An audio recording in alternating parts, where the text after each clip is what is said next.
అందరూ వస్తారు, ఆయన యాక్ట్ చేయడానికి ఒకళ్ళని పిలిపించుకుంటారు. ఆయనకేమో మనకి ఇప్పుడు కెమెరా దండం పెట్టుకోకుండా యాక్టింగ్ అంటే, సో ఆయనకి ఏంటంటే ముందు పరబ్రహ్మ అని మొదలు పెడితే కానీ నెక్స్ట్ క్యారెక్టర్లోకి వెళ్ళలేరు. సో ఆయన క్యారెక్టర్లోకి రమ్మన్నప్పుడల్లా మొత్తం ప్రార్థన చేసుకొని రాను, ఏమనుకుంటున్నా యాక్టర్ అని అంటారు. వద్దొద్దు ఈసారి నువ్వు వచ్చి పక్కన చెప్పేసుకో, నువ్వు వచ్చేయమంటారు. అంతా అయిపోతుంది.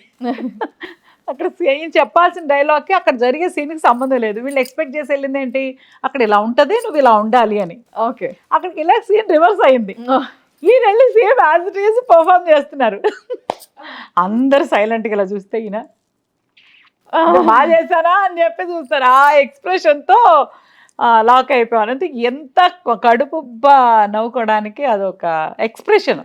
ఓకే. వితౌట్ డైలాగ్ అంతా చేసేస్తే అంత ఉప్మా అయిపోయింది అనుకుని అందరూ ఇలా ఉంటే బాగా చేశానా అని ఎక్స్ప్రెషన్ ఇస్తారు. సో ఈజ్ అందరికీ ఇష్టమైన ఇంకా లైఫ్ టైం అయిన బ్రహ్మానందం గారు. మీకు చాలా మందికి ఫేవరెట్ కపుల్ అనుకుంటే ఫస్ట్ మీ పేరు చెప్తారు. మీకు ఎవరు ఫేవరెట్ కపుల్ ఇండస్ట్రీలో? జీవిత రాజశేఖర్ గారు. చక్కగా ఉంటారు అస్సలు వాళ్ళు చూడని కష్టాలు లేవు.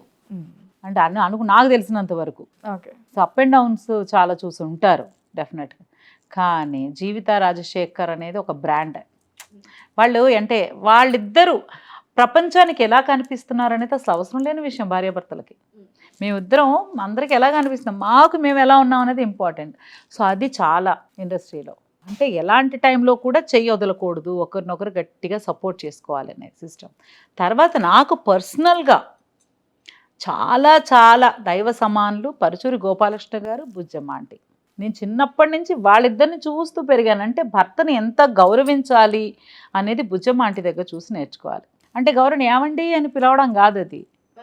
సో బావయ్య బావయ్య అంటారు. ఆంటీ భలే క్యూట్గా పిలుస్తారు. అంతే వాళ్ళ మా సొంత. బట్ అలాగే పరుచూరి గోపాలకృష్ణ గారు కూడా ఎంత మంచి భర్త అంటే ఆయన పక్కన నుంచోడానికి కూడా నిజంగా మనం ఎవరం పనికిరాం. లెజెండ్స్. రైటింగ్ అంటే ఇంకా పరుచూరి బ్రదర్స్ అని స్క్రీన్ మీద పడితే చాలు. సో అలాంటి వాళ్ళు ఫ్యామిలీ లైఫ్లో ఎలా ఉంటున్నారని చూసి నేను నేర్చుకుని ఆ బ్లెస్సింగ్స్తో నా లైఫ్ స్టైల్ని నేను మోడిఫై చేసుకుంటూ ఇలా కాదు ఇలా ఉండాలి.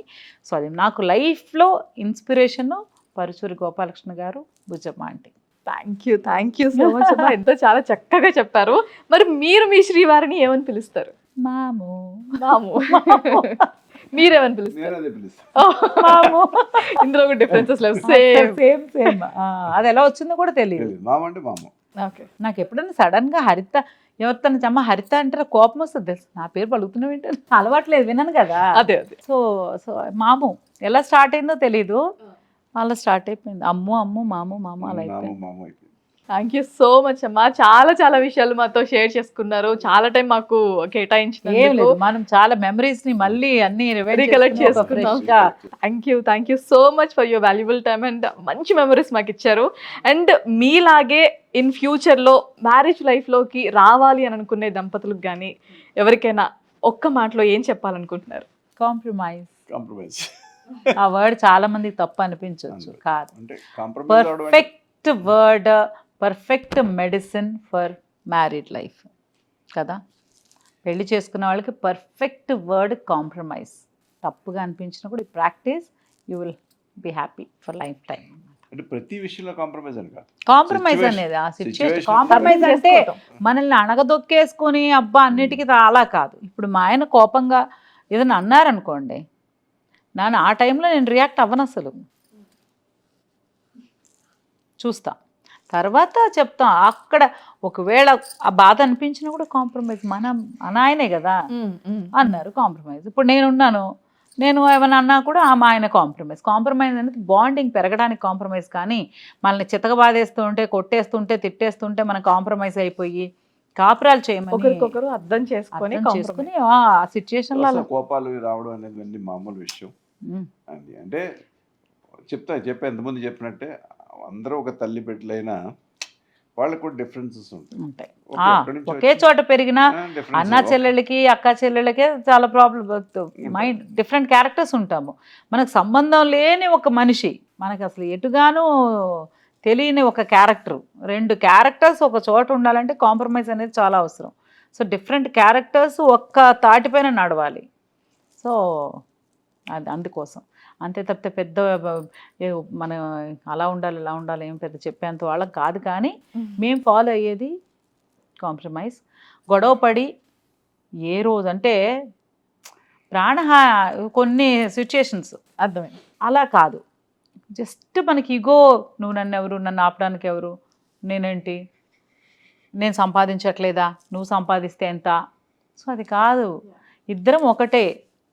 బేసిక్ అండి నేనేమనుకుంటా అంటే కలిసి పిల్లల్ని కంటున్నాం కదా, ఎక్కడ డిఫరెన్సెస్ వస్తున్నాయి, ఎక్కడ ఈగో వస్తుంది, అసలు ఈగో ఏంటి, ఇంకా అసలు ఆత్మ కలిసిన తర్వాత ఎక్కడ తేడా వస్తుంది అని ఒక్కసారి ఆలోచించుకుంటూ గొడవలు రావు. సో అదే కదా భగవంతుడి సృష్టిలో, అంతకంటే పిల్లల కంటే గొప్ప ఇదేం లేదు. అదే అన్నప్పుడు ఇది ఆ కథమైంది జస్ట్ లైక్ దట్ కదా. సో అది లేకుండా ఉంటుంది. అదొకటి ఆలోచిస్తే కోపాలు, భేదాభిప్రాయాలు అవేమి రావు. ఆలోచనలు వేరే వేరే అయి ఉండొచ్చు. మనం ఆలోచనల్ని మనం పక్కకు పెట్టుకోవాలి కానీ మనల్ని పక్కకు పెట్టుకోకూడదు. మనం ఎప్పుడు మనంగానే ఉండాలి. థ్యాంక్ యూ అమ్మా.